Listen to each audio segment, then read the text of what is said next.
Hello, everybody. Welcome to this week's episode of The Awesome with C.O.D.Y. As usual, I'm your host, C.O.D.Y. And today we are continuing March's theme of awesome space movies that happen to be very dystopian-like.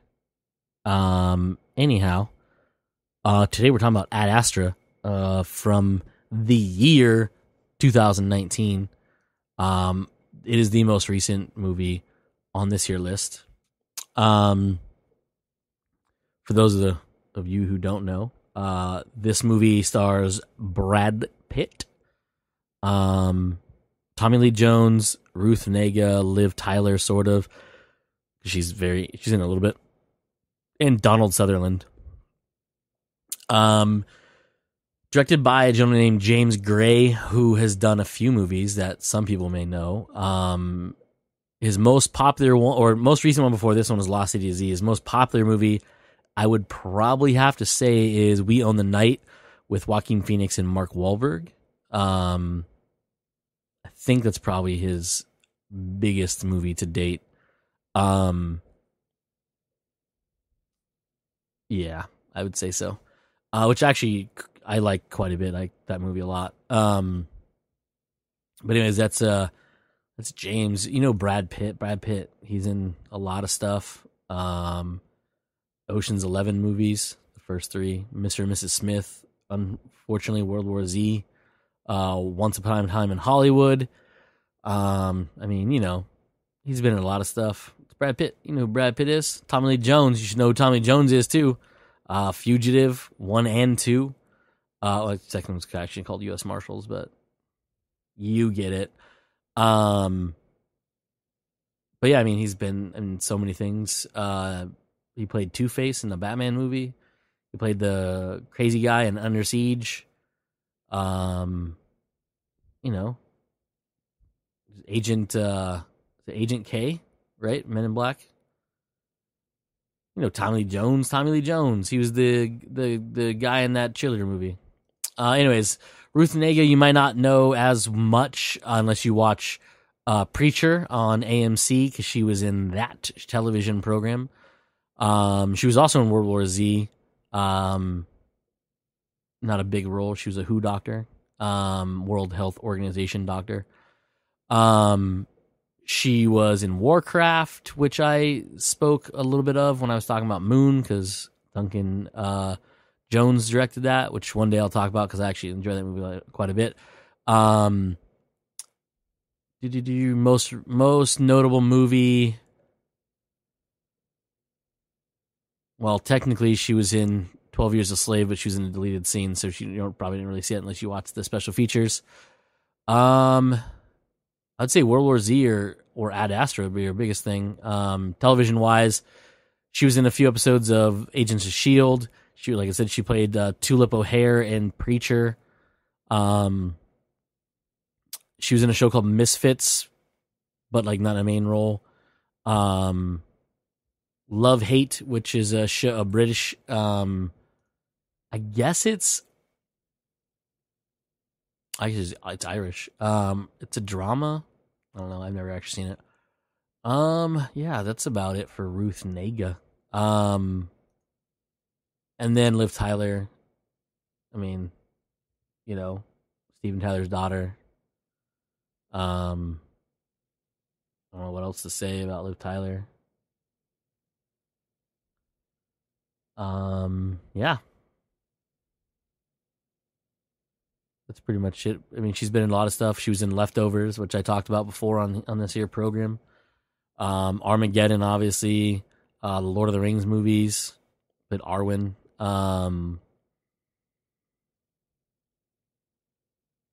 Yeah. I forgot she's in that 911 Lone Star show.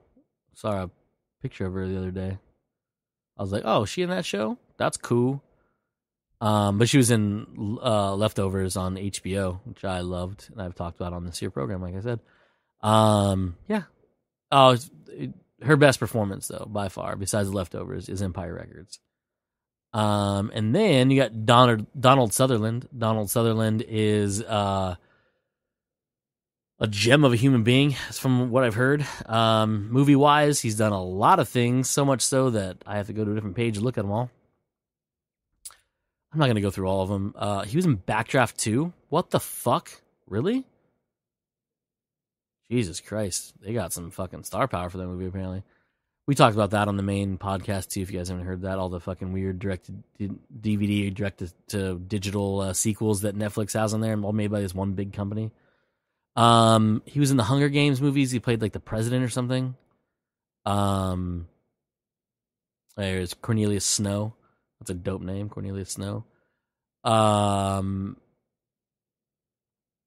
I'm not going to go through all these movies. Space Cowboys, Panic, The Art of War. I did a voice of Dr. Sid in Final Fantasy: The Spirits Within, which is a dope-ass movie that no one gives credit for. He was in the Italian Job, Cold Mountain, Pride and Prejudice, Lord of War. Well, technically he's the voice. Doesn't matter. Yeah, I mean, he's been in a lot of stuff. Donald Sutherland. Father to Kiefer Sutherland. Bunch of TV programs. TV movies. Like a lot of stuff. Dude's been doing movies forever. He's like 70-something, you know. Anyways, Ad Astra. For the folks who haven't seen this, it is a space movie set in the near future. They don't actually ever specify a date in it ever, I don't think. But basically in this near future, we have spread out around our solar system. So our 8-9 planets, however you want to look at it, depending on if you're a believer of Pluto being a planet or not, or that one they say is way farther out there. I don't know, whatever. I digress.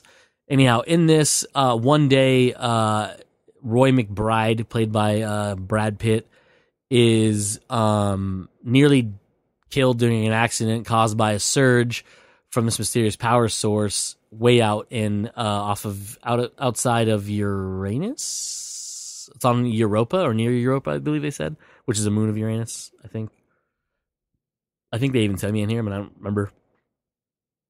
But I think it's I want to say it's is it Neptune they're near? Fuck, I just watched this again. Now I don't remember what it was. The description probably tells me in here. I'm not Neptune's rings. Yeah, Neptune's rings. It's Neptune, not Uranus. Neptune's rings.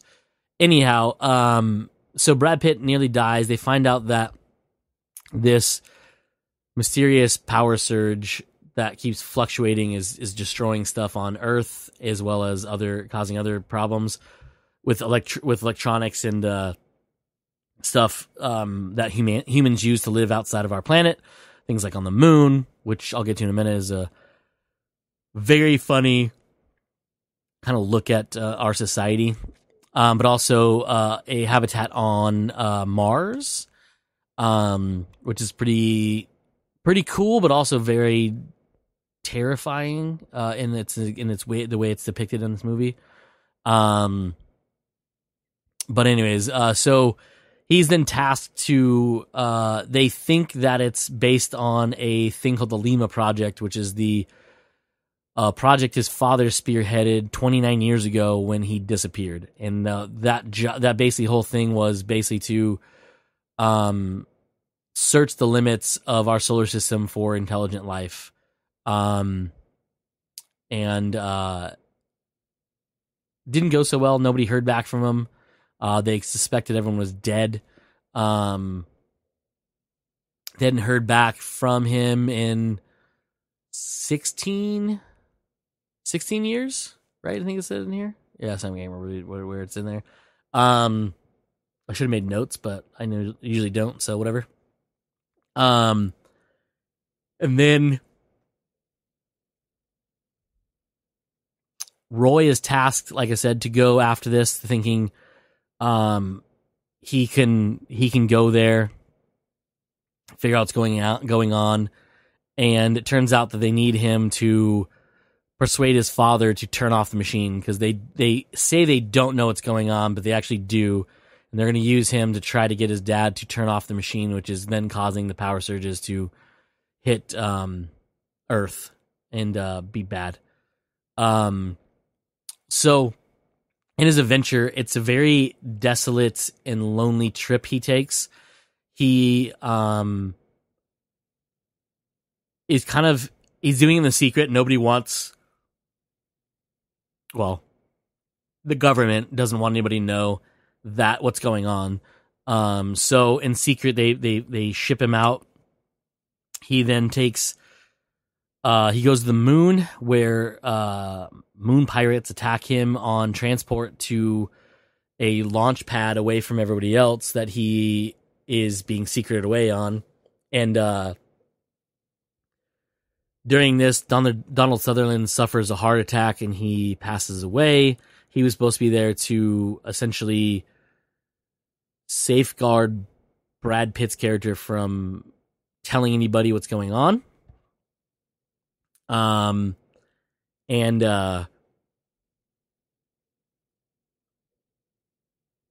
he kind of knows this, so he doesn't really, it's not come to a shock when Donald Sutherland tells him. And then he basically continues on his mission anyways, because he believes it's important. Turns out that he was kind of lied to, but it doesn't matter. And then, so he gets on this other craft going to Mars. They run into a distress beacon, which then they go to. That distress beacon then is that when they get they oh yeah, it is before Mars. Yeah, so it's on the way to Mars. Captain Tanner has Sisyphus stop to investigate despite Roy's protest, because Roy says, hey, we should not stop for this. I have this mission I'm on. The secret mission is very important. But Captain knows best. And so he stops.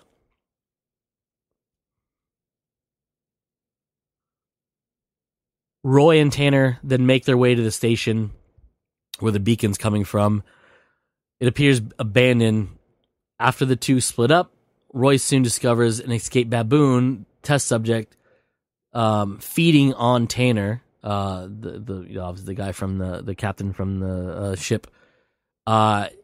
He then does battle with this fucking crazy space baboon.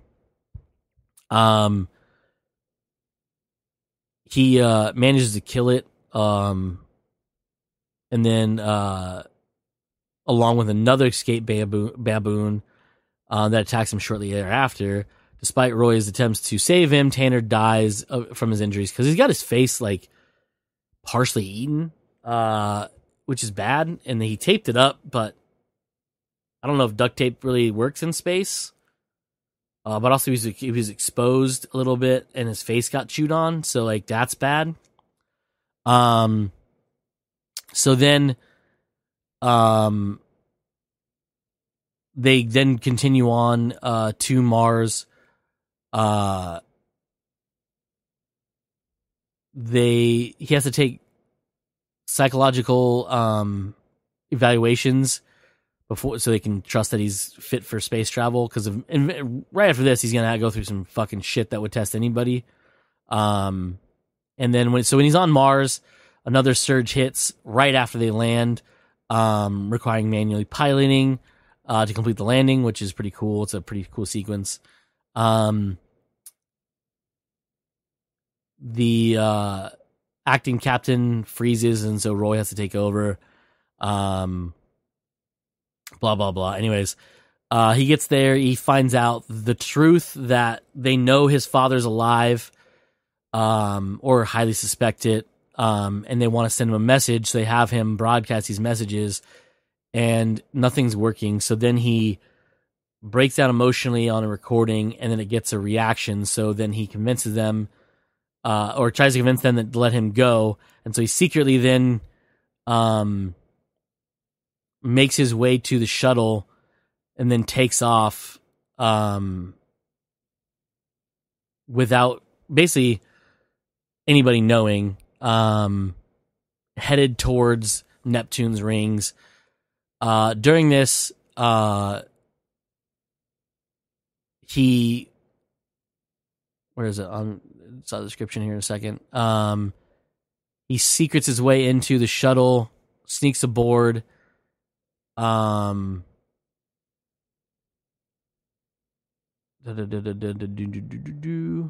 here it is. Yeah. So, I was reading the description. I just couldn't remember what the sequence was. So they're going to outfit, the ship, called the Sisyphus, which is the ship he came in. They're gonna put a nuclear payload on it, and then Roy and the Ruth Nega's character, Helen, believe he needs to confront Clifford himself versus just through recording. So she leads Roy to an underground lake beneath the rocket launch site so he can sneak aboard. Roy clandestinely climbs on board of the rocket as the rocket takes off and is subsequently discovered by the crew, who are entrusted to neutralize him. The entire crew is inadvertently killed in the ensuing confrontation. Not even Roy's fault at all. So he's now on this ship on this long ass journey to Neptune by himself. And it starts. You can see it starting to wear on him. And he's going, and then he finally gets to Neptune's rings. He does a spacewalk to get onto the station. While he's doing that, the shuttle drifts away, which leads to another intense scene, which is pretty fucking cool.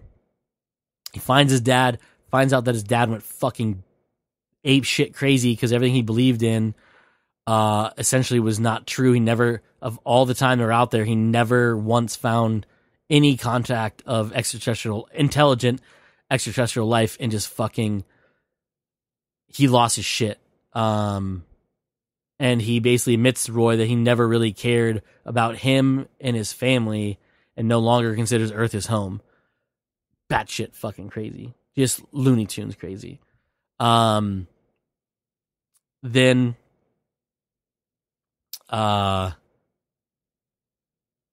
where's it at? Oh yeah, so Clifford's the sole survivor on the station. He explains that the surges are coming from the ship's malfunctioning antimatter power source, which had been damaged in the mutiny while it was going on with the ship and everything, because everyone wanted to turn around, and he couldn't believe that of all the time and effort they spent to leave their families behind and travel this long distance, they still could never find any intelligent life. So he goes batshit crazy and stays on the ship by himself for all these years, which gotta fucking be loony at that point. 16 years or so with nobody around. Good Lord. So Roy copies data gathered by Clifford and his team for the Lilium project and persuades Clifford to accompany him back to Earth. He arms the nuclear payload to destroy the fucking antimatter thing that's causing the surges. They climb out of the stations on the station service and return to the Sisyphus. Clifford suddenly uses his spacesuit's thrusters to launch the two of them off into space because Clifford's like, I'm not going back. Clifford pleads for Roy to untether from each other. Roy reluctantly does so and watches his father drift into space. He manages to propel himself back to the Sisyphus using his own spacesuit without enough fuel to return to Earth. He relies on the shockwave from the nuclear explosion in the station to gain the required speed. The detonation to destroy the now abandoned Lima Project station is necessary to stop the surge from happening and causing harm down the way. So that's your end of your movie, essentially. The end of it is basically the data is retrieved from the base, suggests that humans are the only intelligent life in the galaxy, which is why Clifford went insane. This inspires Roy to reconnect with those closest to him, and he returns to Earth with a newfound optimism. After expressing his opinions in a psychological evaluation, he reconnects with his wife, Eve. Boom, end of movie. Super depressing, but super really good movie. It's got a pretty heavy-handed stuff in it. The one scene I was talking about with the moon is essentially the moon is turned into a commercial airport, essentially. So it has restaurants, it has advertisements for stuff in it. It's got recreational flying to it. It's all sorts of crazy. But yeah, essentially that's it. That's what happens in Ad Astra. Gorgeous movie. Amazing shot, amazing special effects. The moon rover fight scene with the moon pirates is pretty rad. You can watch, I believe it's still on YouTube through Sony? No, 20th Century Fox. I think it's on their channel. But if you search for Ad Astra lunar rover, I believe you'll find it. But it basically shows you how they made that scene happen. There's a little bit of spoilery stuff in it, but nothing I just didn't ruin for you because, well, I just ruined a bunch of it for you. Spoiler alert, I guess I should have said. Anyhow, really fun movie. Really amazing sound. I'm a really big nerd when it comes to audio in a movie, which Joe and Mike know. And if you listen to the regular podcast, you will figure out as well. I love good audio from movies. It's one of the reasons I like seeing the movies in theaters. But anyhow, that's it for this week's episode of The Awesome with C.O.D.Y. Next week, we'll be wrapping up March's theme with Prospect, featuring that guy whose name is escaping me at this point. Pedro Pascal. Boom, got it. Anyhow, yeah, that's it for this week's episode. We were talking about Ad Astra. As usual, I'm your host, C.O.D.Y. And like I always say at the end of these episodes, let's be awesome.